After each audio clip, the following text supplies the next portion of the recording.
Hansı ki, deyərdim ki, böyük hissə mühasiblər bu uyğunsuzluq məktubunu, sırf bu uyğunsuzluq məktubunu analiz etməkdə böyük çətinlik çəkir və əvvəl bu uyğunsuzluq məktubu ilə bağlı bir durumdan çıxa bilirdik. Artıq 2024-cü ildə vəziyyət dəyişdi. Niyə dəyişdi? İxal edilmiş malların maya dəyərinin, ambara qalığını vergi orqanı invoice yox, statistik dəyərini hesablayır. Artıq bir ildir ki, o məsələlər yığışdırılıb, ABS sistemində yığışdırılıb. Maya dəyəri bir növ belə desək, faktiki xərclərə münasibətdə doğru dəqiq formada vergi orqanı tərəfindən hesablanır. Yəni invoice dəyəri ilə hesablanır.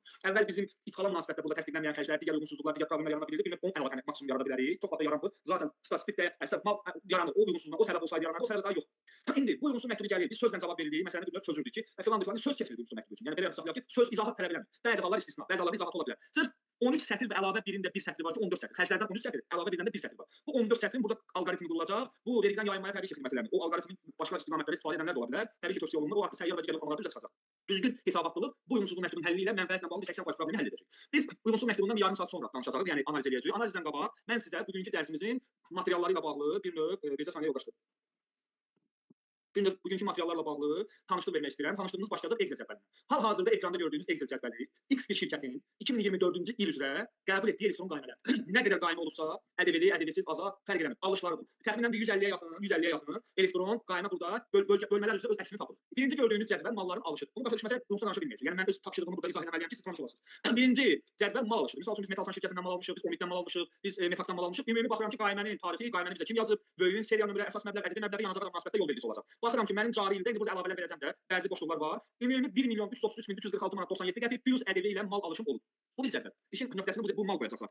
İkinci cədvəl mənim Azəri İşıqdan aldığım elektron qaymələrdir ki, hansı ki mənə işıq satıblar bir növ belə deyək və elektron qaymələrdə il ərzində daxil olub 2735 manat plus ƏDV. Üçüncü cədvəl Azəri qazdır, kommunal həmin bunlar seçmə sətirlərdir. Niyə bu sətirlər seçilib? Birazdan açıqlama veriləcək. 5020 manat 15 qəpiklik qaz qaymələridir. Ondan sonra yanacaqdır. Bunlar real sənədlərdir, doğru sənədlər, doğrusu çox məlumatlardır. 3561 manatda yanacaq almışıq, amma yanacaqda yol vergisini də aktivin dəyərinə daxil edib xərclərdə silə bilirik. Ondan sonrakı isə su xərcləri. Bilirik ki, Azərsunun rəsmi adı dəyişib. Publik mülkiyyət statusunda iri şəhərlərin birləşmiş su və sair belə uzun adı var. Su xərclərimiz də var. Azərsu adı ilə desək, su kanalizasiya xidməti almışıq. Bizə 3 elektron qayma yazıb il ərzində bir növ belə deyək. Bunların 1392 manat 44 qəpiyi xərci hesablanır. Daha sonra bizim rabitə xərclərimizdir. Azərbaycan internet, telefon xidmətləri üçün bir növ qaymələrimiz daxil olub. Bu da real sənəd 2472 manat 5 qəpik. Daha sonra mühafizə xərcləridir. Mühafizə xərcləri bilirik ki, mühafizə xidməti göstərmək istəyən şirkətlər Azərbaycan Respublikasının 176 nömrəli qanunun 2 nömrəli əlavəsinə əsasən lisenziya almalıdırlar. Kimdən? Daxili İşlər Nazirliyindən. Lisenziyası olmayan, bu məsələyə aidiyyatı olmasa da vurğulamaq istərdim ki, lisenziyalı fəaliyyətdə silah daşımaq, digər məsələlər mühafizədə, yəni bütün əksər qoruyucu vasitələrdən, pnevmatik ola bilər, digər güllə silahları ola bilər, rezin güllələr ola bilər, zəhərləyici qazlardan hətta istifadə olunur. O müəyyən qaydalar var. O dövlət tənzimli. Ona görə Daxili İşlər Nazirliyi bu məsələyə icazə verməli. Hər kəs gedib bir növ bu şirkətdən asa bilməz. Amma biz mühafizə xidməti almışıq. Qartal SSNMC-dən müəyyən obyektlərimizin 3 aylıq müdafiəsi üçün, 3 mühafizəsi üçün 3000 manatlıq xidmət almışıq. Daha sonra gəlir reklam xərci, digital şirkəti qısaldılmış formada deyirəm ki, Tapazın rəsmi adı budur. Tapaz saytı var. Bizim bu şirkətimizdə daxil olmaqla əksər şirkətlər Tapazda özünə obyekt açırlar, yəni virtual mağaza açırlar. Biz də bunlardan hər ay reklam xidməti, ƏDV daxil hər ay 300 manat, 300 manat xidmət almışıq. Ümumi əsas məbləğin cəmi 2288 manat 14 qəpik təşkil edir. İndi bitirirəm. Sair xərclər var, hansı ki, ofislə bağlı ləvazimatlar, digər məsləhət xidmətləri almışıq.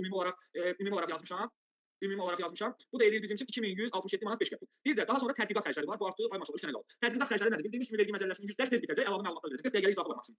Kulminasiya nöqtəsinə çatdıq, məsələ öz cavabını tapacaq, uyğunsuzluq aradan qaldırıb hesabatı yenidən verəcək və bu səbəbdən heç bir uyğunsuzluq daha gəlməyəcək. Tədqiqat xərcləri nədir? Ola bilsin ki, misal üçün bizim şirkətimiz dərman istehsalı ilə məşğuldur, institutun hər hansı bir məhsulun tədqiqatı ilə bağlı müraciət edir, kimya məhsuludur, neftlə bağlı, digər məhsulla bağlı xidmət göstəriblər, tədqiqatın nəticələrini bizə veriblər. Təbii ki, kapitallaşan xərc olmamalıdır. Burada başqa məsələlər var, toxunarıq ona. 3 xidmət almışıq, 800 manatdır. 800 manat 3 dəfə qayma vurur bizə.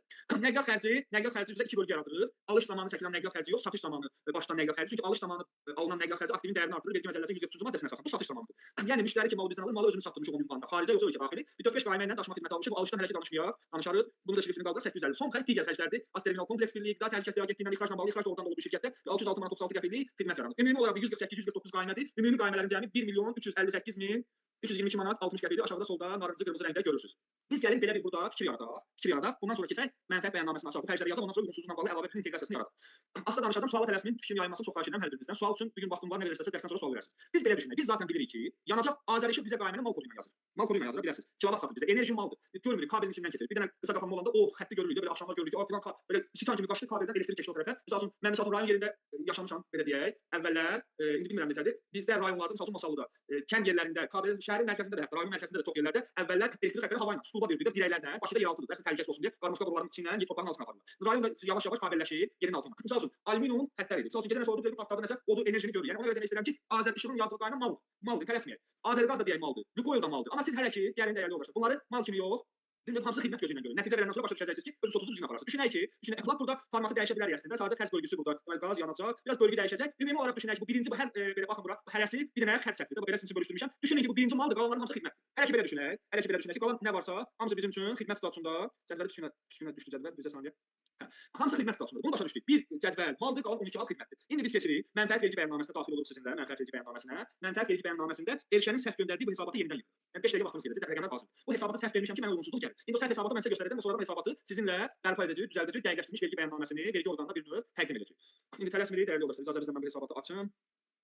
Xərclər hissəsini sıfırlayın. Diqqətlə baxırsınız. İndi burada vacib məsələlərə toxunacaq. Vacib məsələ dediklərimiz nədir? Xərclərin tanınma mexanizmindən danışmaq lazımdır. Xərclərin tanınma mexanizmindən biz danışacağıq, harda danışacağıq? Öz qararlama dəftərimizdə.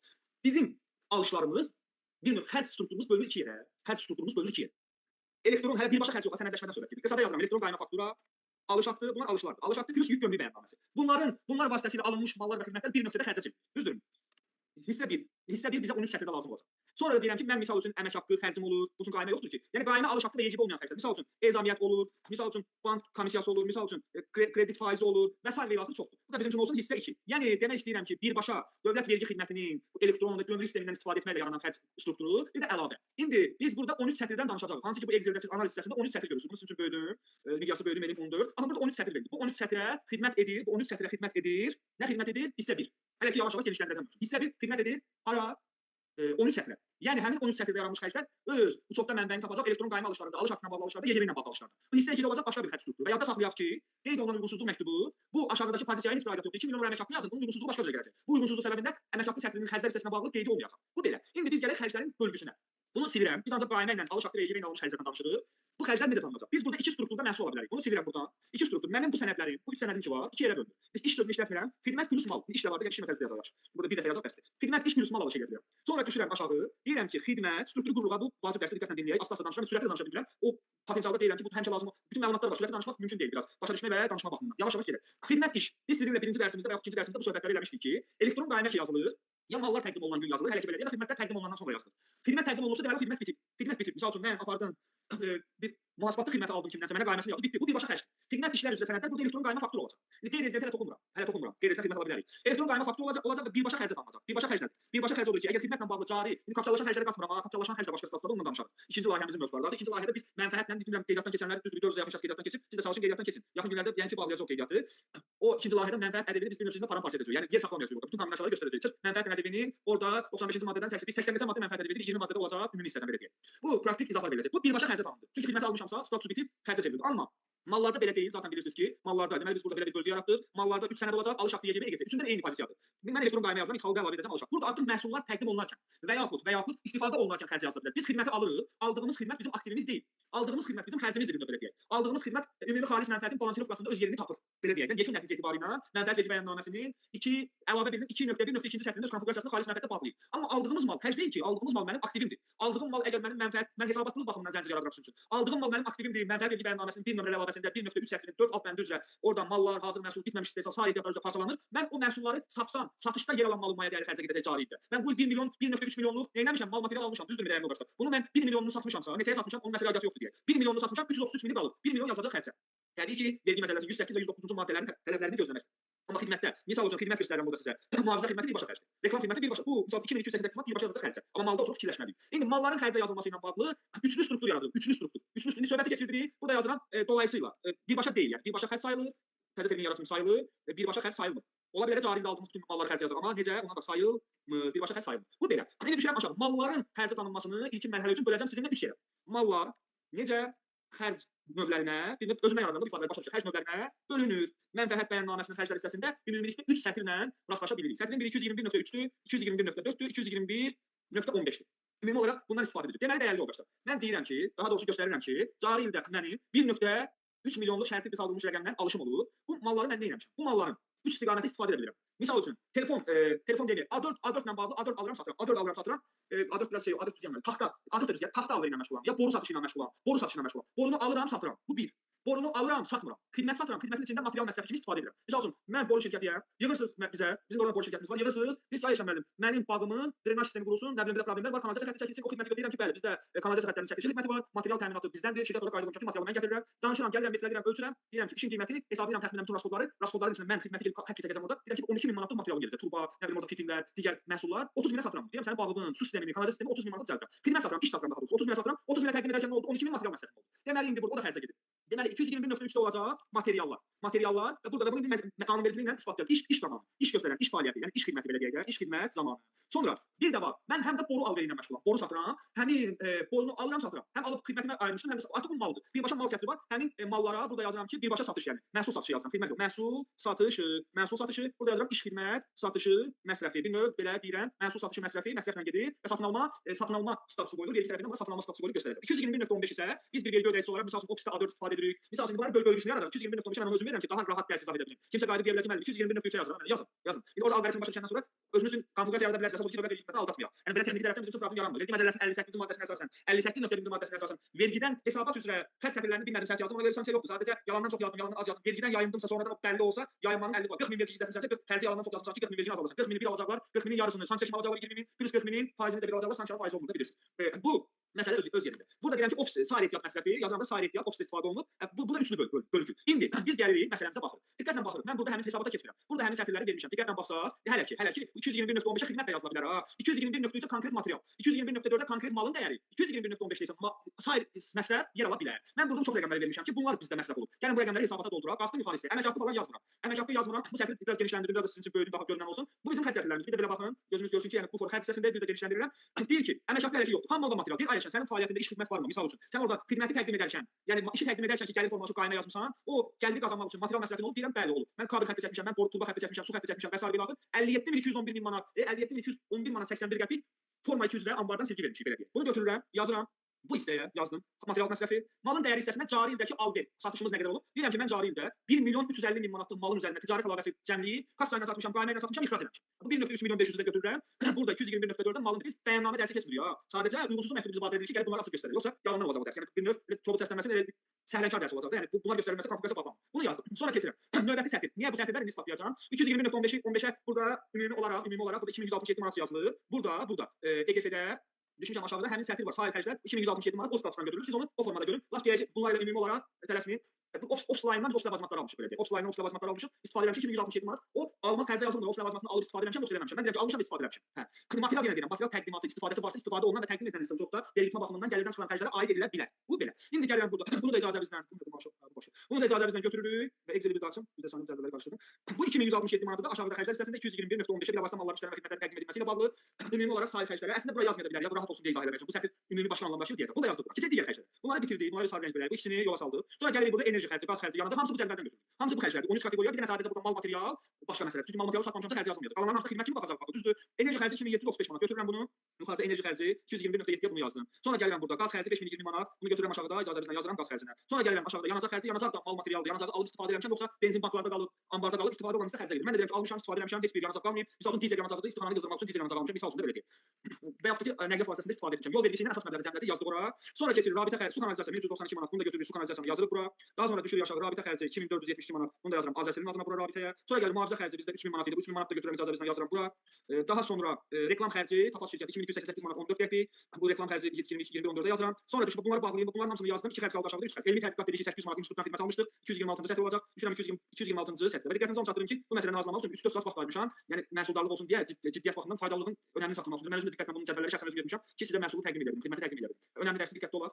Nəqliyyat xərci də hansı nəqliyyat xərci malların təqdim edilməsi zamanı ixracda və ya ölkə daxili və ya perakəndə formada insanların malını evinə çatdıra bilərik ki, malı mən malı gətirib sənə verirəm. Bu kuryer xidməti deyil. Malların çatdırılması zamanı nəqliyyat xərcinin satıcı tərəfindən çəkilməsidir. Bunu da 229.1-ci sətirdə əks etdirməli olacaq. İndi ola bilsin 800 xarici verirsə bu xidməti bu yerlidən almışsa buraya yazırsınız. Biz hələ ki yerlidən işləyirik, yerli bazardan işləyirik. Digər xərclərdə müəyyən xidmətlər almışıq deyək. Orada az terminal deyəndə onun maya dəyərində iştirakını deyəcəm. Hələ ki ayrı yazılır, ayrı yazmaq tövsiyə olunur. Digər müvafiq xidmətlər almışam, digər məsləhət xidmətlər almışam. 607 manatda budur. 232-ci sətirdə ana başlığa verdiyi hələ heç bir açıqlamaya ehtiyac yoxdur. Bunu da yazdıq bura. Ümumilikdə biz baxırıq ki, bunları cəmləyəndən sonra dəyərli yoldaşlar, burada baxın bu cəmdir. 1.432.188 manat 36 qəpik. Gəlin mən bunu bircə saniyəlik bunu qaytara bilmirəm. Nə gözünlə qaytara biləcəm. Tələsmin bu formada verim. Ən azından belə verim oxumaq olsun. 1.432.188 manat 36 qəpik. Gəlin baxaq. Bütün xərcləri yazdım. Düşürəm aşağı. Görürəm ki, həmin rəqəmi çıxartdım. İstəyirsiniz yuxarıda əmək haqqı yazın, komissiya yazın. Bu rəqəm dəyişəcək. Amma 13 sətrin cəmi bizə lazımdır. Niyə uyğunsuzluq ona bağlanıb? 13 sətr. Bu belə. Sonra bu mühasibənin verdiyi hesabatdır. Sətirlər düzdür. Amma burada erişənin səhvi var. Hesabatda səhvliklər var. Hesabatdakı səhvliklərdən danışacağam. İndi biz gəlirik şirkət olaraq mühasib yanaşması olaraq, qanunvericilik yanaşması olaraq işin kulminasiya nöqtəsinə qalxırıq. Necə qalxırıq? Birinci biz təyin etməliyik ki, ümumiyyətlə mən nə qədər xərc yarada bilərəm? Bu 13 sətr üzrə xərc statusunun maksimum həddi nə qədər olacaq? Mən də dedim ki, az öncə, mənim xərc yanaşmam bağlıdır bu 13 sətrə münasibətdə qaymə alış haqqı YGB-yə.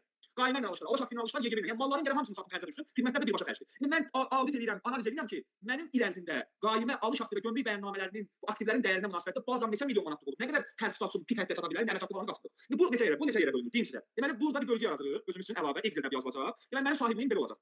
Cari ildə alınmış malların dəyəri. Tələsməyək. Malların dəyəri. Alınmış mallar nə qədərdir? Excel-imizdə var. Gəlirik bu EGF-yə. Alınmış mallar deyək budur. Mal ancaq belə bax, buna bax. 1 milyon 333.346 manat 97 qəpik. Bu rəqəmi götürürəm. Cari ildə mən bu qədər mal almışam. Gətirirəm bu rəqəmi yazıram bura. Bu rəqəmi yazdım bura dəyərli olacaq. Sonra yazıram. Cari ildə alınmış iş və xidmətlərin dəyəri. Qalan rəqəmlərə də xidmət kimi vaxtı baxır. 12 dənə xananın cəmi buradan bura toplayanda bu elli dəyərli yoldaşlar. 24.975.6. Cədvəlləri verəcəm sizə. Narahat olmayın. Layihədə 14 dekabda götürərsiniz. Yəni orada avtomatlaşdırılacaq, birbaşa sizdə olacaq. Yəni layihədə olanlarda olacaq. Ümumi olaraq götürürəm, burada yazıram bura. Yəni demək istəyirəm ki, bu göstəricilərlə demək istəyirəm ki, mənim alışım cari ildə bu qədər oldu, alışım. Bunu da cəmləyirəm. Bütün qaymə YGB hər şey burdadır. Bizdə qaymə dəyəri. İkisini də cəmləyirəm. Bu cəmi verdim. Mən bu il bu qədər alış eləmişəm. Bu düzdür, düzdür. Bu qədər alış eləmişəm. Xərclərin 13 sətrə münasibətdə əks olunması, yəni hər iki maksimum bu ola bilər. Və uyğunsuzluq məktubunu açıram. Uyğunsuzluq məktubunda həmin rəqəmi görürəm. Diqqətlə baxın. Uyğunsuzluq məktubuna inteqrasiya olunur sizin çox məlumatı. 1 milyon 58.322 manat almış qəpik bir alışım var işin. Burada bir qəpik məsələsi var. Gəlin bunu elə çıxaq. Bu nəsə yuvarlaqlaşmanı götürməmişəm. Bu qədərdir alışım var. Yəni sən nə etsən də yəni 13 sətrə pulları yaza bilərsən maksimum. Yaz demir ha. Bir xidmətləri birbaşa yazırsan. Malları da satmısansa, istifadə etmisənsə, xidmət zamanı istifadə etmisənsə yaz. Bundan bitmir məsələ. Burada əlavə bir sətr yaradırıq. Bizim hal-hazırki çox məlumatlarımız dəyərli yoldaşlar. 2024-cü ilin alışlarıdır. Mən mal satıramsa mənim ambarım olacaq. Ambarımda ola bilsin ki, əvvəlki illərdən mal qalıb olur. 2023-dən 2024-ə keçən tarixə, dekabrın 1 tarixinə, ümumiyyətlə borcdur, kreditor, debitordur, mal qalıqdır, növbəti il yanvarın 1-dən konsultasiya verilir də. Bu uyğunsuzluqları analiz etmə baxımından. Əvvəlki ildən mal qalığı. Mal ola bilər 2019-un malıdır, amma qalıq olaraq 23-dən qalıqdır bizim üçün. Sot baxın. Mal qalığı nə qədərdir? Əvvəlki ilin mal qalığı burada yer alır. Baxın burada əvvəlki ilin mal qalığı. Deyirəm ki, əvvəlki ambarda da deyirəm, sotuna baxıram. Əvvəlki ilin mal qalığı deyir ki, ay əvvəlki ilin mal qalığı qardaş budur. Aləmi qatdım. 36.377 manat 16 qəpik. 36.377 manat 16 qəpik. Bunu da götürürəm, göstərəcəm bunları sizə. Burada yazıram. Bunu da yazdım. Deməli mənim xərcə yazılma statusum biraz da genişləndi. Biraz da genişləndi. Necə genişləndi? O genişlənməni mən sizə göstərəcəm. İcazənizlə. Deməli ümumiyyətlə belə bir zəncir yaradırıq. Bu ikisinin cəmi yazıram bura. Yekun xərc mümkünlüyü. Yekun xərc mümkünlüyü nə olacaq? Yekun xərc mümkünlüyü. Cari ayda, cari ildə gələn qaymələr, alış haqqı vericilər, bir də ambar qalır. Bu qədər xərc yarada bilərəm də, yəni 13 sətrə münasibətdə. Bu qədər xərc, başqa variant yoxdur. Yəni bu qədər xərc yarada, başqa variant var əslində. Başqa variant da var. İndi hələ ki yoxdur deyək. Yəni səhər mən təbii ki bunu hələ ki yoxdur deyirəmsə, sonda deyəcəm ki, yox var. Məsəl üçün filan şeylər əlavə olmaz. Keçən dərs keçdik. Sənədsiz malların sənədləşdirilməsi, qaymə yoxdur. Səyyar vergi yoxlaması gəldi, aflaşdırıldı, cəriməsini aldı, mal oldu sənin. Heç o bazada görünmür məsəl üçün. Aydındır? Onlara açıqlama gedəcək. Hələ ki hər şey təmizdir, səyyar gəlmir, filan gəlmir, notarial qaydada əmlak alışı yoxdur. İstehsalat müraciəti yoxdur, istehsalat ümumi burada onsuz aktivlərin dəyəri formalaşır. Bu belə. Bu rəqəmə baxırsınız və uyğunsuzluq məktubunda görürsünüz ki, bu rəqəmə erişən üçün yazılır. Bir ay yaşa, bilirsən nə var? Bu izah edəcəm bunları. Deyir qardaş, sən 1 milyon 394.699 manat 76 qəpik xərc yaza bilərsən. İndi burada siz artıq cavabı tapmalısınız ki, bu qədər xərc yaza bilərsən. Mən nə qədər xərc yazmışam? İndi bunları anlatdım. 1 milyon 432 min. Mən burada ailəvi qatmışam bir. Misal üçün də 1 milyon 432 min mümkün deyil mən bura. İndi hazırki göstəricilərə əsasında mümkün deyil. Avtomatik burada mən özümü vergiyə göstərmişəm, səhv etdiyimi. Onun birinci səbəbi budur ki, uyğunsuzluq ona görə verib. Aydındır? Sonra ambarla müqayisə edəcək əlavə edirəm. 1 milyon 432 min 13 sətrə xərc yazmışam. Amma məndə faktiki maksimal hədd ola bilər 1 milyon 394 min. İndi tələsməyək. Uyğunsuzluq məktubunun izahını verim, qrammatik izahını verim sizə, elmi tərəfdən tətbiqini göstərəcəm. Sonra söz verəcəm sizə. Tələsməyin. Baxırsınız uyğunsuzluq məktubuna. Diqqətlə oxuyuruq. Mən oxuyuram sizin üçün. Siz də çalışın baxın. Bir hesablama metodu ilə təqdim etdiyiniz bəyannamənin xam malda materiallar, yəni 221.100 bu sətirləri sayın sizin dəyərli yoldaşlar. Bu sətirləri sayın, mən də bu sətirlərin hamısını ədəd yazdım. Deyir ki, ay yaşa 221.3, 4, 7, 8, 229, 10, 11, 12, 14, 15, 226, bir də 232 digər xərclər. Deyir sən bütün bu xərclərə yazdığın rəqəmlər 1 milyon 432.188 manat 36 qəpik idi. Deyirəm düz deyir, mən belə yazmışam da. Bu belə yazmışam. Okay. İndi siz bir məsələyə aldanmayın ha. Uyğunsuzluq məktubu gələcək sizə. Bəlkə siz burada yuxarıda 1 milyon manat əmək haqqı yazmısınız. 1 milyon əmək haqqı yazıram bura. Yazdım. 1 milyon. Bu rəqəm artıq dəyişəcək. Çünki yekun aşağıdakı yekun xərclərdir. Vergi yenə özü oradan çıxardır. Vergi götürün 13 dənə sətrin şey göndərirsə 13 sətrin cəmi. Özü də açıq-aşkar yazılıb bu sətirlərin cəmidir. 1 milyon 432 min. Əmək haqqı ilə hələ ki iş yoxdur. Bunun uyğunsuzluğu başqa cür edəcək. İndi gəlirəm oxuyuram. Bir dənə rəqəm tapdıq. Deməli uyğunsuzluq məktubu bizə birinci rəqəmi verdi. 1 milyon. Gəlin bunları da yazaq ki, nəticələndirməmiz keyfiyyətli olsun. Rəqəm 1 gözləyin. Uyğunsuzluqdakı olan rəqəm. Rəqəm birində ədəddir. Biz belə deyək də. 2, 3, 4, 5 dənə ədəd olacaq. Bu cədvəldə yaradığımız üçün deməli rəqəm 1 oldu. Tələsməyək. Uyğunsuzluqdan götürək. Bunları bağlayım dəyərli yoldaşlar. 1 432 1 432 186. Rəqəmin biri budur. Sonra deyir aşağıdakı. Deyir eşəm. Sənin əvvəlki ildən mal material qaldın 36.377 manat 16 qəpik. Bunu əlavə birdən çıxardır vergi. Ona baxacağıq zaten. 36.377 16. 36.377 16. Deyir bu bir ikinci rəqəm. Sonra bir eşəm. Sənin cari ildəki qaymə alış haqqı YGB ümumi oxuyarsınız hər həsəbi. Məsəl üçün qaymə ilə alış haqqını 1 verib, YGB-ni ayrı verib, ümumi götürərsiniz ki 1 milyon 358 min bizdə budur. Buraya yazıram deməli 1 milyon 300 bu rəqəmdir yəni bu rəqəmdir tələsməyək 1 milyon 358 322 1.323.60. Bu rəqəmi də götürün, yazıram. Bu da ikinci rəqəmdir. Tələsmirik. Sonra düşürəm aşağı deyirəm, bilirsən nə var? Ümumi sən bu qədər xərc yaza bilərdin. 1.394.000. 100 səhv tapdım məndən. Verirəm bura 1.394.699.76. Bu dördüncü rəqəm. Bir də ki, Elşən, sən hələ ambarda hələ qalıb da göstərmisən. Sənin heç xərcin çatmır. Sənin bazar çatmır xərci o qədər yazmağa. Hələ sən belə belə utanmadan orada mal qalıb da verirsən. Misal üçün belə ifade 8459 manat 93 qəpik. 8459 manat 93 qəpik. Bir dənə də rəqəm artır. Növbəti rəqəm nədir? Yayınma. 45.000 xərclərin təsdiqlənməyən hissəsi var. Bu 45.000 cavab verməsən 20%-dən 9 milyon manat sən hesablama aparacaqsan. Yayınma rəqəmi də yazıram bura. 45.000 dəyərli yoldaşlar. 45.948.53. Bunu da yazdık. Ümumi cədvəlimizi verdik. Deməli, ümumi cədvəlimizi verdik. Yazıram. Yazılmış. Tələsməyək. Bir dənə bunu da səliqəyə salaq. Yazılmış. Belə yazanda daha maraqlıdır. Bir var hazır göstərmə şeyi. Bir var sizlə yaza gedir. Mal qalığı keçən ildən. Sonra cari alış, maksimum xərc bazası, sona mal qalığı, cari mal qalığı, bu da mal qalığıdır. Bu olacaq 2024. Çünki 2024-ün hesabatını verdik. Bu olacaq 2023 sizdə belə müqayisə edəcək gələcəkdir. Bir də təsdiqlənməyən, bunu bu yaxdan yazırıq. Təsdiqlənməyən xərclər. Okay, təsdiqlənməyən xərclər, problem də zaten bu təsdiqlənməyən xərclərdir. Bunu çıxartdıq. İndi dəyərli yoldaşlar, biz keçək əlavə 1-ə. Əlavə 1-ə keçirik. 2 dəqiqə orada daxilsə göstərib. Əlavə 1 budur. Bu əlavə 1 nədir? Keçirəm hər şey yazmışam. Mən burada əlavə 1-də ümumiyyətlə aləmi qatmışam bir-birinə və hesabat belə verir. Açıram burada. Aşağıda bir nömrəli əlavəni sizin üçün açıram. Bir nömrəli əlavəni bunu bağlayıram geniş formada görə. Aşağıda aktivlər hissəsində mal material sətri var. Mal material sətri bu rəqəmləri sizin tələsməyək. Baxın, 2024 hesabatıdır. Sütun 1 əvvələ qalır. Sütun 1 olacaq. Bizim məsələmizdə bu sütun 1. 36.000 köhnə ildən mal qalmışdı. Onu yazmışam. Bura. Üzr istəyirəm. Bura. Bu sütun 2-də bir keçən. Cari ildə nə qədər mal almısan? Mən də deyirəm ki, cari ildə mal alışını, məsəl üçün digər məsələlərə baxmasan, 1.3 milyon. Bu rəqəmdən alış eləmişəm, düzdür? Həmin rəqəmdə bu rəqəmdir. Bu eyni rəqəmdir. Bunu götürürəm, mal alışını verirəm. Dövlət vergi xidmətinə deyirəm ki, bu qədər malım ola bilər. Xidmətlər bura yazılır. Xidmətlər nə deyirəm? Xaric mənfəətə bağlı, xərclərdə öz yerini tapır. Sonra deyir ki, ay Elşən, sən nə qədər təqdim etmə vermisən? Yəni nə qədər anbarından mal çıxır? İndi burada silinmə şərti olacaq, onları hələ ki tələsmir. Mən götürmüşəm bu qədər yazmışam. 1 milyon 360 bu da səhvdir ya. Yəni mən birinci bunu götürə bilməmişəm deyək. Bilməmişəm variantı. Yəni bilə-bilə heç kim müzakirə edə bilməz yəni. Yəni yolun ola bilər nəsə, amma bilə-bilə mümkün deyil. Yəni deməli konfigurasiyanı düzgün analiz eləməmişəm. İndi buna əvvələ 8459 manat qalığı verdi. Deməli bu 36.000 cədvəlimizdə budur. O biri 8.900 ilin sonundadır. İlin əvvəli ilin analiz edək. Bu sətirlər necə işləyir? Dəyərli yoldaşlar, sütun 1 oldu əvvələ qalır. Sütun 2 oldu, cari 2 alır. Sütun 3 olacaq. Cari ildəki məxaric, ambardan mal məxarici. Mən mal məxaricini hardan götürəcəm? Mal məxaricini hardan götürəcəm? Biz ümumi olaraq az öncə fikrimizi burada yayındıra bilərəm. Səhv. Burada sayı ehtiyat vermişdim. Sayı ehtiyatı da elə burada gözlüyün. Sayı ehtiyatı hesablayaq. Okey. Mənim material məsrəfim cari il üçün mən məsələmdə necə vermişəm, tələsməyin. Cari il üçün rəqəmləri verirəm. Deyirəm ki, mənim satışım zaten burada bəllidir. Hesabata bir, yəni vergi bununla olur. Vergi sənin Excel-dəki sotundan, bir STK sotundan hələ ki xəbəri yoxdur. Bu çox məlumatları istəyəcək o başqa. Deyirəm ki, mən xərclər hissəsində bunu yazmışam. Okey, bunu yazmışam deməli bu hissə material məsələsi kimi. Sonra götürmüşəm. Bizə saniyə gözümü qarşıdırıram. 1.350.000 yazmışam bura. Bir dənə də 221 deməli 221.15. 2167 manatda götürüb yazmışam bura. Mənim ambarda məxaricim bu rəqəm olmalıdır. Mən götürməliyəm. Cəm mal silgisi olmalıdır. Cəm mal silgisi olmalı bu. Üstə gəl 1.350.000. Üstə gəl bu rəqəm. Bunları toplayanda 1.400.000 keçirirsən. Mənim o qədər malım yoxdur ya. Mənim malım bəllidir də nə qədər malım var. Götürmüşük bunları cəmləyəndə 1.400.000. Mən əslində gələ götürüm. Bu bir nömrəli əlavədə dəyərli yoldaşlar. Deməli buradan açın. Bir nömrəli əlavədə 1.400.000 silməliydim əslində. Mən onu silməmişəm. 1.400.000 silmə. Burada da özünü vergiyə səhv göstərməyə nail ola bilmişəm. Belə deyək. 1.360.000 burada səhv. Bu səhv əməliyyatdır. Burada 1.400.000. Burada 1.400.000 yazanda 3 dənələrin cəmi çünki mənfiyə çıxır. Mən fırıldaq edirəm. Mənfi hesabda mənfi ola bilməz. Deməli mən fırıldaq edirəm. Mən o tərəfdən çox yazmışam xərc. O problem budur. Mənim fırıldağım odur ki, mən xərclərdə 1.400.000 mal yazmışam. Burada vergini aldatmaq üçün 1 milyon deməli 300.000 vermişəm bura. Yalandan deyirəm ki, vergi budur ya. Sən belə aldatmaqsan. Vergi narahat olma. Bizim alqoritmimiz durulur. Dövlət vergi xidmətinin sistemi yəni boşluq sistemi deyil. Bunun hamısı hesablama məktublarındadır. Və yadda saxlayın ki, uyğunsuzluq məktubları inteqrasiya olunub vergi hesabatlarının sətirlərinə əsas hissədir. Sətirlərlə vergi edə bir sistem bu ki, uyğunsuzluqlara rahatlıqla 600 dənə uyğunsuzluq verir. 600 minimum sətirləmə üçün uyğunsuzluq o vaxt əvvəlki məlumat məndə oldu. 600 yaxın uyğunsuzluq avtomatik verə bilir abisdən. Aydın yoldaşlar. Bu belə. Bunu bu. İndi mən səhvi necə düzəldəcəm? Deməli dəyərli bununla məsələ bitmir. Mən indi burada isbatlayacağam ki, doğrudan bu 45.000 necə yarandı? Bunun söhbətini eləmədik. Bunların hamısı bildik yaxşı. Bizə lazım olan bunlar deyil elə baxın. Bizə lazım olan 45.000 həllidir. Mən qayda qanunu öyrəndim. Bu nətər 45.000-in birinci sübutunu tapmalıyam ki, vergi necə 45.000 çıxartdı, sonra onu həll etməliyəm. İndi gəlirəm 45.000-i mən sözünü isbatlayım da. Deməli burada yekun xərc mümkünlüyü budur. Düzdür yoldaşlar? Biz dedik ki, bizim cari ilki alışımız 1.358.000 qayməylə 36.000-də mal var. Yekun xərc mümkünlüyü faktiki yazılan. Hesabata üzr istəyirəm. Hesabata faktiki yazılan. Elşən hesabatına yazır. Elşən hesabata yazdığı göz qabağındadır. Elşən hesabata yazdığı ədəd Elşən bu qədər yazmış hesabata. 1.432 və hesabatda gördük. İndi buradan fərqi veririk. Fərq. Yəni yayınma fərqi hələ ki. Deyirəm ki, mən burada nə etməliyəm? Elşənin deyim burada mənfi verəcəm mən. Elşən 1.432 yazır, amma bu qədər ola bilərdi maksimum. Hələ 37.000 çıxır. 37.000 çıxır. Deyir indi üzr istəyirəm. Biraz əyləncəli, maraqlı olsun da belə. Ancaq belə elmi danışsam, üzeyirlər yolculukda beyində. İndi Elşən burada vergini necə aldatmaq istəyir, utanmaz, indi bu sözlər belə izah olundu, bizə təlimlərdə bunlar lazımdır. 8.400 manat çəkinmədən yazıb bura, yalandan aktiv yaradır. Gələcəkdə bunu xərcə silmək adı ilə. Çünki burada bu maxinəsiyanı eləyib, 8.400 dəqiq zəhmət olmasa, biz gətir işlə bunun üstünə zəhmət olmasa. Bura 8.400-ü də verirəm onun üzərinə. Gəldi bu, 45.000 çıxdı.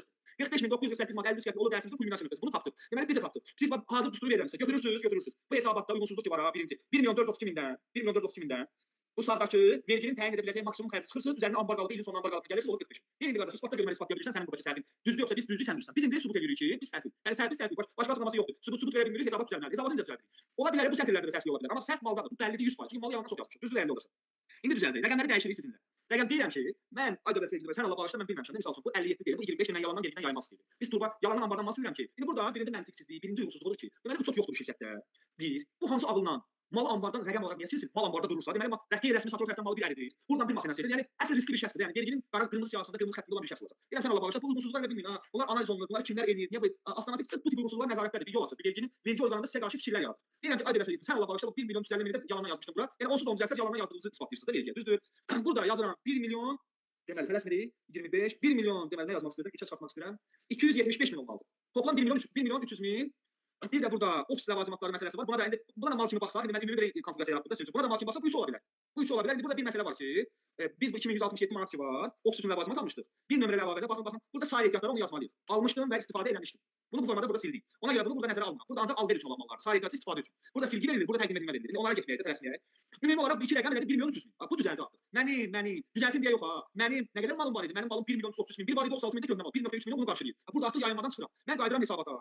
Qayıdıram hesabatın xərclər hissəsinə. Xərclər hissəsində dəyərli yoldaşlar, bunu da kiçildim. Xərclər hissəsində burada nə edirəm? 221.3-ə yazdım, yalançı rəqəm 57 min edirəm, doğrusu rəqəm 25 min. Buradakı 100 mindən çox yalandan xərc yaratmışdı. Bunu deyirəm 1 milyon 275 min. Toplam cəmi rəqəm olur 1 milyon 300 min. Ay maşallah, aləmi tapdım burada. 1 milyon 1.3 milyon. Sonra gəlirəm burada əlavə bir də buraya yazdığım malı silirəm. Burada deyirəm ki, ay dövlət vergisi yalandan yazmışdım. Yalandan yazmışdım düzəldirəm. Buradakı bayaqki sətir var idi, bu sətir. Mal silgisi verirəm. 1 2 2 3.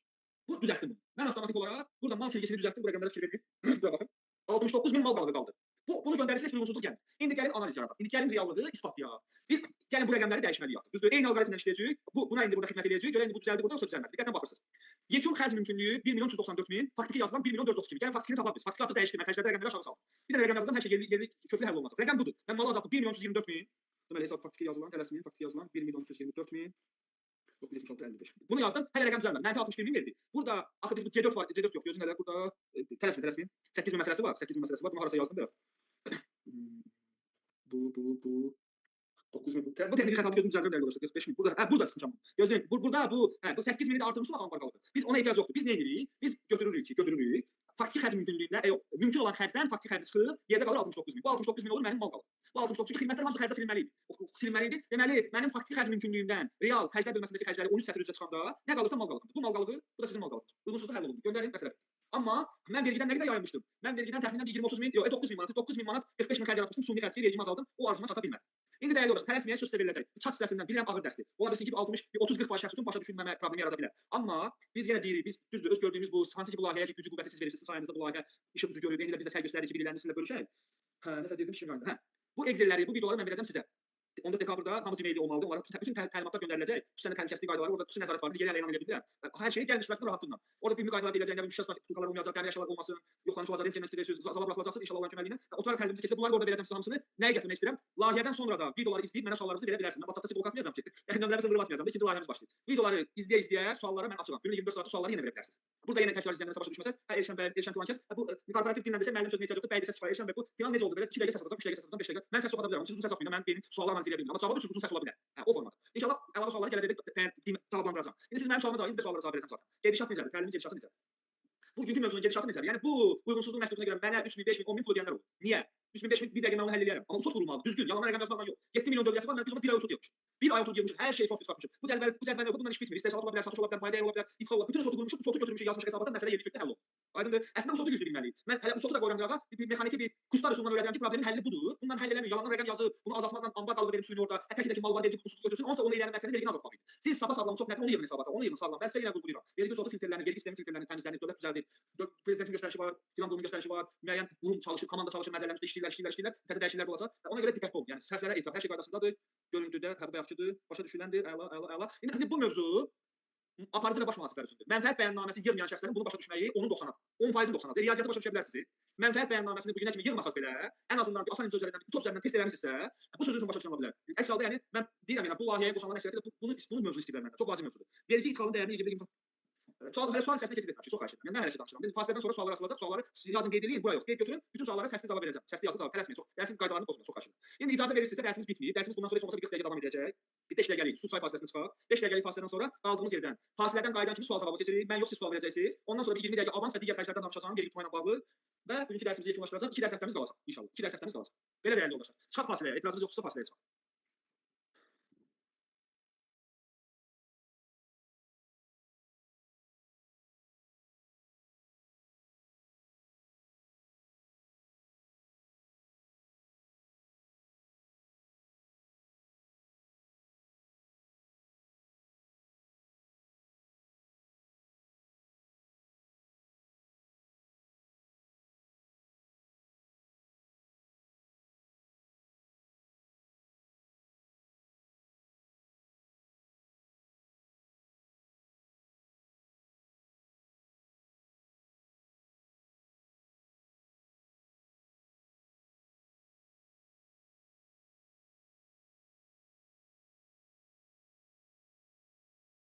İndi söhbət belə deyim. Yoldaşlar, eşidə bilirsiniz məni. Səs aça bilərsiniz, suallarınızı ünvanlayın zəhmət olmasa. Bu mövzuyla bağlı çox xahiş edirəm. Yəni bu uyğunsuzluq məktubunun indi söhbət belə deyim. Vəzifə əmasda yəni mühasib yazılır. Mən əmasda mühasib yazılarkən mən baş mühasib işi görürdüm misal üçün də. Yəni özünü aparıcı baş mühasib levelində görən şəxslər bütün sualları versin. Nə baxımdan deyirəm? Burada zaten yeni başlayanlar da var. Ola bilsin bu uyğunsuzluğu tam başa düşmədilər. Misal üçün belə deyək də. Yəni onun müzakirəsinə məncə ehtiyac yoxdur hələ ki. Mən öz gələcək dövrlərdə o adamlara dəstək verəcəm. Bu təcrübəli şəxslər nə sual varsa zəhmət olmasa buyursunlar. Səsi açıq suallar verə bilərsiniz. Mən bir sual verə bilərəm. Mövzu ilə bağlı əlbəttə buyurun. Siz bayaq dediniz bu 221.3-də xam mal və materiallar. Yəni boru həm satırsınız, həm də xidmətini göstərirsiniz. Bəli, quraşdırma, bəli. Xidmət göstərir. İndi o boru, sırf borunun məbləği o 221.3-də də qeyd olunur, yoxsa ancaq 221.4-dədir borunun qiyməti, xidməti bildirir. Sual aydın olmadı. Bir daha biraz fikrinizi zəmin yerindən deyin sualı çox xahiş edirəm. Orada dediniz boru və xidməti həmin boru xəttinin çəkilməsi xidməti və boruların satışı. Borunun satışı, boru indi mal sayılır da, düz demirəm. Bəli, siz o gözdən baxmayın. Bu xətt səthidir, xətt səthi. Misal üçün xətt səthi. Bura misal üçün məzuniyyət pulu da gedir, amma ümumi əmək haqqı yəni çox detallar verilmir. Xətt səthində indi deyim sualınızı. Onda borunun xətt çəkilən yazılır 221.3, amma borunun özünün mal kimi qiyməti yazılır 221.4-də. Yox, elə yanaşın. Baxın, bir dənə misal deyirəm şifahi. Sizin şirkətiniz var. Siz 2 dənə anbarınız var deyək. Bir anbara boru döşmüsən, onun üstünə pul qoyursan, satırsan. Metrə satırsan. Düzdür? Ancaq boru satırsan. Həmin o satışın mayası il ərzində anbar məxalisinə qədərdirsə, maya dəyəri. O yazıldı bura 1 milyon 275 min. Düzdür? Satışın xərcdən danış, gəlirdən danış. Bir dənə də balaca anbarın var o bir tərəfdə, orada boru yığmısan, o borunu sırf yığmısan ki, kimsə öz bağını düzəltmək istəyər, kimsə bir xidmət almaq istəyər, böyük bir şirkət xətt çəkdirmək istəyər, gedirəm xidmət adı ilə material aparıram, maşının balasını yüklədirəm, özümdən turba aparıram. Xidməti göstərəcəm də material istifadə edirəm, forma 2-dən təhvil verirəm baş tərəf. Belə deyək də, onu buraya yazırsan 25 min. Da onun dəyəri başa düşmədim. Hər kəs bir dəfə yazılır. Başa düşdüm. Çox sağ olun. Dəqiq aydındır mənim cavabım. Aydın desə bir daha soruşa bilərsiniz. Mənə orada bir dənə borunun mal kimi məbləği başa düşmədim. Üzr istəyirəm. Biz onsuz da sizinlə bir səmimi atmosfer yaratmışıq da bütün yoldaşlarla. Müəllim, ola bir şey deyim mən. Tələsməyin, çox xahiş edirəm. Dialoqa müdaxilə olmasın. Yox, həmin mövzu ilə əlaqəli deyirəm. Xanımla bitirəndə çox xahiş edirəm. Çox xahiş edirəm. Aynur xanımla danışırdım. Bəli. Aynur xanım, fikir verin. Bu 25 min məsələsi var. Sizin yaratdığınız cümlə fikir ifadə etmək baxımından qarşı tərəfə görə başa düşülən deyil. Sadəcə sən deyək ki, heç boru al eləmirsən. Bunu sildim buradan. Sadəcə sənin xidmətin, boru xəttlərinin çəkilişidir. Qarşı tərəf sifariş verəndə sənə xidmət edir. Ay xanım, ay qardaş, materialı özündən gətir. Mənə aidiyyat olmasın. Sən o xidməti göstərərkən material məsrəf edirsənsə, o sənin xərcin olur. Məsəl üçün 25 min material istifadə edirsən, 40 minə satmısan xidməti. Gəlirlərə 40 min, burada 25 min yazırsan. Mənim çox üzr istəyirəm. Yəni həmin malın hansı ki aparıb istifadə etdiyi borunun, hansı ki onu aparıb orada istifadə edir. Alışın da ora qeyd edilir, plus özünün xidmət haqqısı. Qardaş, xidmət haqqı xərcləyirsə gəlirdi, mən başa düşmürəm. Siz gəlirlə xərci qarışdırırsınız. Biz xərclərdən danışırıq. Xidmət haqqısı nədir yəni? Bu hesabat üzrə uzaqla danışıram, kimi ifadə etmək üçün düzgün baş. Bu hesabat məhsulu, xidməti satan şirkətin hesabatının xərclər bölünür. Həmin yəni aparıb orada işlətdiyi borunun alış qiyməti xərc olaraq ora yazılır. Alış deməyək maya dəyəri, alış qiyməti. Maya dəyəri xərc olaraq ora yazılır. İşlətdiyi borunun. Bəli, tamam, işlətdiyi borunun, bəli, tamamilə doğrudur. Başa düşdüm. Amma bunun adını Cavit bəyin sözünə qüvvət, onların vergidə yanaşması necədir? Malın dəyəri sətri satın alma şöbəsi üçündür, satın alma şöbəsi üçündür. Xam mal və material şöbəsi isə xidmət müqavilələri üçündür. Yəni satın alma əməliyyatı başqadır, xidmət başqa. Xidmət müqaviləsi ayrı olur, satın alma müqaviləsi ayrı. Yəni biz öz adını müqavilə başlığı veririk. Əgər razılaşma satın almadırsa, hansısa bir şirkətin təchizatı gəlir, satın alması gəlir, məndən 1 milyonluq boru istəyir. Malı verirəm, yaxşı yox, get demirsən elə. O artıq oldu malın dəyəri. Amma xidmət faktoru varsa, mən orada xidməti göstərənəmsə və material istifadə edirəmsə, xam mal və material yazılır. Ümumi başqa cür tərif edə bilərik. Verginin əmrində tərif yazılır. Vergi deyir ki, satın alma əməliyyatları zamanı gəlirlərin əldə edilməsi üçün məsrəfə yazılan mallar malın dəyəri sətri üzrə. Yəni satın alma əməliyyatlarında biz satıcıyıqsa və biz gəlir əldə edirik. Qarşı tərəfə məhsul satarkən 50 min manata məhsul satırıq, mayası 30 mindir. O gəlir buraya yazılacaq. Amma xidməti əməliyyatlar zamanı satıcının xidməti satan şəxsin anbarından çıxan mallar həmin xidmətə münasibətdə forma 2 ilə bir növ xərcə yazılır, satıcının hesabatında. Amma alıcı məndən 35 minlik xidmət alan alıcı üçün mən 25 min material xərcləmişəm. O sadəcə məndən 35 minlik qayma alacaq. Özü üçün xərc yazılacaq. Bu sabit getdi. Onu özünüzə qatmırıq hesab kitabda. Alıcı neyini başqa sotudur, biz satıcı neyini başqa satıcının sotudur. Yəni satıcının alıcı mal alışlarının yerinə də baxıb birbaşa xərc yazılır. Mallar vergi ödəyicisi tərəfindən satılır. satıcı qismində xərc hesablanır bu iki sətir üzrə. Mən satıcıyamsa, satış zamanı, xidmət satışı və mal satışı zamanı bu iki xərc sütunundan istifadə edə bilərəm. Mən alıcıyamsa, alıcıyam deyirəm ki, mal almışdım, malın dəyərini erişiyorum, bırak malı alıb satanda ücret gətirib yazacaq bura. O məsələlərə diqqətli olun. Çox önəmli faktordur. Sonra burada bir sual da var. Aymər xanım, aydındır fikrimiz, bizim dialoqumuz sizə Bəli, diqqət bəli. verdimi? Bəli, mən çox sağ olun. Sonra Məmməd, sağ ol. Məmmədli adlı yoldaş yazıb ki, vergi ithalın dəyərini YGB-də 22 yoxsa 23. Ümumiyyətlə YGB-də 23 başqa bir məfhumdur. 23 valyutanın məzənnəsini göstərir. Sual düzgün olmaz. Mən YGB açıram üçün baxın. 22 invoice dəyəridir. 23 məzənnədir. 12 gömrük dəyəridir. Bir dənə YGB açaq. Buradan fikrimi ifadə edeyim. Deyəcəm. Sual aydındır, fikrimi ifadə edəcəm üçün. YGB-ni açırıq, diqqətlə baxırıq. 22 olur malların invoice dəyəri 50.857.05 manatdır, dollardır, evrodur bilmirik. Manatdır, dollardır, evro olduğu hardan bilinəcək? İnternet kəsildi elə bil. Mən eşidirsiniz, məndə internet kəsintisi oldu. Eşidilir. Eşidilir. Baxın bu 978 bu 978 evro deməkdir, evro. Evronun kodudur. Bu isə evronun məzənnəsidir. Deyir, 50.000 vur 177, 177-yə 86.000 manat misal üçün şərt olaraq sənin maya gəlir. Vergi bəli, bu dəqiqə bunu nəzərə alır. 22-dəki məbləği çarpı 23-dəki məbləğə və buradan da nəticəni çıxardırıq. 2014 4-cü il tarixli Dövlət Gömrük Komitəsinin sərəncamı var. Burada 978 yazanda avtomatik deyir ki 978 evrodur. Sonra 840 yazırsınız, deyir 840 dollardır. Artıq oradakı koddan bilirik ki, dollardır, evrodur. Mütləq bu 2014-cü il tarixli sənəd açmalıyıq. YGB-nin doldurulma qaydalarının rəqəmli kodları. Rəqəmli kod burada başlıq verilirlər də belə deyək. Metodologiyadan. Bu belə. Başqa yoldaşlardan görün sual yazan varmı? Bir cavablandıraq. 22 olsun 23. Bəli, bəli. Amma konkret elə deməyək. Yox, yox. Deməli, yəni sizin sualınız budur ki, vergi hansı dəyəri götürür hal-hazırda? Vergi malların manatla ifadə olunan invoice dəyərini götürür. Üstəgəl ödənişlərin içində 0219 və 20-ni götürür. Yığımlar və ithal var. Bu birləri indi əvəzləşəcək də. Bunlar başqa məsələdir. 75 əlavə xidmətə yazılır, 85 əvəzləşir, 32 də ƏDV əvəzləşir. Əgər ƏDV ödəyicisi deyilsinizsə, onda hamısını yaza bilərsiniz ayda. Aslında bilirsiniz məsələ baxın. ƏDV ödəyicisizsə, ümumi 75-ə qalxmayın, burada yanaşma var, bunu gələcəkdə müzakirə edərik. 75-dəki yaz terminalın xərcini 2.2 yazın. Digər xərc ən sağlam olduğu digər xərclərə yazın. Burada yanaşma mexanizmi var və sual işarəsidir bu mövzular. 85 bunun ƏDV-si də əvəzləşəcək, 32 ƏDV də əvəzləşəcək, əvəzləşməyə də bilər. O başqa məsələdir. 021920 mütləq qaydada maya dəyərində hüquqsuz məktubunda elə hesablayın. Hə, bu belə. Sonra başqa sual varmı? Başqa sual mövzudan kənar suallar var. Gözünü dəyərli olsun. Sual vermək olar. Buyurun. Bu tərəfin bu bəyannamə göndərən şirkətin alış tərəfindən, satış tərəfindən bir dənə sual vermək istəyirdim. Bəyannamə tərəfindən danışırsınız. Yox, yaxşı bəyannamə hissəsində. Mənfəət bəyannaməsi. Bəli. Biz boruları xidmətin içində təhvil verəndə biz qaymədə həmin o boruların və Yox, xidmətin adını yazın. xidmətin adı bir xidmət və məbləğ, düzdürmü? Bəli, xidmətin adı nədir? Misal üçün, Suvarma sistemi olsun. bəli, suvarma sistemlərinin qurulması, damcı sisteminin qurulması, xidmətin adı alt sənədlərdə razılaşdırılmış elə yazılmalı. Malı yazmaq səhv. Forma 2 ilə təqdim etmək lazım. Forma 2-nin içində artıq o turbalar da, zatlar da, filtrlər hamısı gələcək. Bəli, forma 2-də açıqlama verilsin. Qarşı tərəfdə, qarşı tərəf üçün qaynar alışın fərqi yoxdur. Xidmət alıb, xidmət xərcində də belə deyək. Ya da kapitallaşacaq, biri dəyərini artıracaq. Aha. Bəli, bina tikintisidir, podratçıdan xidmət alır, kapitallaşır, başqa xərcə getmir. Bu artıq başqa mövzudur. Amma ümumi alanda sizin dediyiniz kimi. Təşəkkür. Mən təşəkkür. İki yoldaşın sualı qalıb, cavablandıraq, yaddan çıxacaq. Xidməti adından da görürsünüz kimi boru xidməti, yəni quraşdırılması və sair olduğu üçün birə yuxarı üstuna yazılır, satılanda isə aşağı. Təmiz cavab, Ayxan düzdür. Mövzudan biraz kənar olacaq. Mal satışı olduqdan sonra mal tam qaytarma və qismən qaytarma ilə qaytarılırsa, o qaytarma iqaməsi bizə gələn qayma hissəsində olur. O əməliyyat maddədə qeyd olunur. Olursa necə? Hə. Deməli mən bu il verilən sualnamalı birinci hüquqsuz məktubu ilə uğraşmışam, vergi orqanı ilə bu məsələləri çözmüşük. Ümumi yekun nəticəm bu fikirlə razılaşma olacaq, amma mən bunu tətbiq etməklə kameraları aradan qaldırmışam. Yekun məbləğini hesablamalar. Siz cari ildə misal üçün 1 milyonluq mal satmısınız. Buradakı 1 milyon maya dəyəridir. Gəlirlər hissəsində 1.2 milyona satmısınız. Bu gəlirlərdə də yazılır rəsmiyə. Konfigurasiya. Bizə saniyə olur. Baxın, satış olur 1.2 milyon, 2, 1, 2, 1, 2, 3. 1.2 milyon satış olur. Düzdür, dəyərli olaraq. Aşağıdan düşürəm, bu nədir? Əlavəni qoy düzəldim, düz istəyirəm.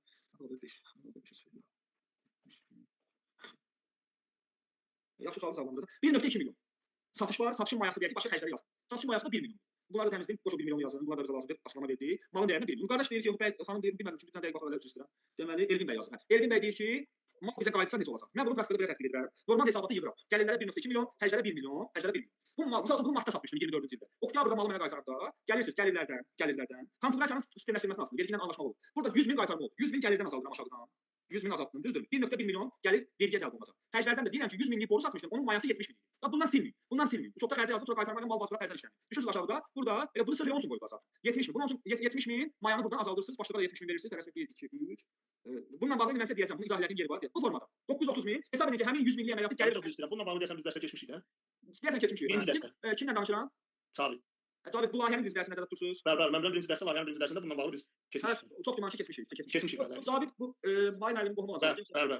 Qohumluq bizdə keçmir ha burada. Yox, yox. Doğru məsələ qeydiyyatı yoxdur. Hə, oldu. Deməli, buna cavab verdi. Görə burada əlavə sual olmalıdır. Salam müəllim. Seçim olmalıdır.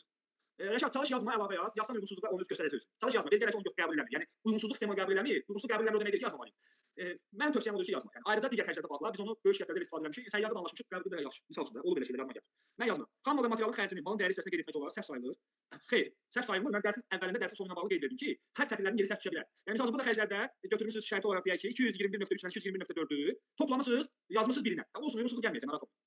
Uyğunsuzluq gəl. Əsas 13 sətrin cəmi düz verilsin. Gəlir vergisində keçmişik. Gəlir vergisində iştirak etməyənlərə 3 saatlıq gəlir vergisi hesabatını verə bilərik, ödənişsiz linki verə bilərik. Tələsməyə mövzuya aid deyil. Dərsin əvvəlində ödənişlə bağlı nəyisə qeyd etdiniz. Tam anlaya bilmədim. Ödəniş, elə bir pul vermək istəyirsiniz mənə. Mərif verdim. 14-də olan Yo, Məlik bəy, mən sizə belə deyim, indi biz tədbirlə bağlı yolda sual verdik. Təbii ki, mənə o sual daha çox maraqlıdır. Tədbirin təşkilatçılığı çətindir, bəzi suallara cavab verir. Bütün təlimatlar göndəriləcək sizə. Ödənişsizdir. Layihədə olanlar üçün ödənişsizdir. Biz düzdür, bilet satışı çıxartmışıq, düz IT-dən danışmışıq. Ola bilsin 100 nəfər əlavə şəxsə bilet salır. Bu da maraqlı deyil ya. Ola bilsin. Heç zalda 700 nəfərlik yer var, bizim 100 yaxın qonağımız var. 600 nəfər də siz olacaqsınız təxminən. Bir ödəniş olmayacaq. Yəni ödəniş olmayacaq. Amma bir növ belə deyək də, oradakı tədbir iştirakçının dəyəri bir bilet olaraq 100 manat qiymətləndirilir. 100 manat qiymətlə. Bəlkə də çox. Bilet sizdən heç bir ödəniş alınmayacaq. Zaten sizdən əvvəlcədən 30 manat ödəniş almışdıq. O 30 manat ödənişin alınmasında məqsəd, əslində əvvəl adı başqa cür verildi. Məqsəd bu 2 ay ərzində bu ofis xərcləri ki var, onları qarşılamaq üçündür.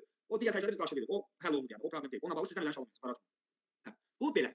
Dəyərli olaraq icazə versəniz bugünkü dərsi bitirək. Mənim məsələn fikirlərim qaldı. Bir də bu avansı deyim sizə. Avans pul alırsınız, o xərcə gəlir yaratır. Gəlir tərəfdən və xərc tərəfdən. Avans pul ödəmişəm xərcə yazıb. Pulun xərcə istifadəsi yoxdur. Kassa metodunda sənəd olandan sonra gəlirin və xərcin birinci növbədə sənədi olmalı. Gəlir, satışın sənədi, qaymə, iflas gömrük bəyannaməsi, nəzarət kassa aparatının çeki, alışın sənədi, alış aktı, qaymə yekədir. Sənəd olandan sonra xərcə düşəcək söhbət edirik. Pul ümumiyyətlə sotlar nəzərə alınmaz. Yəni vergi ilə bağlı.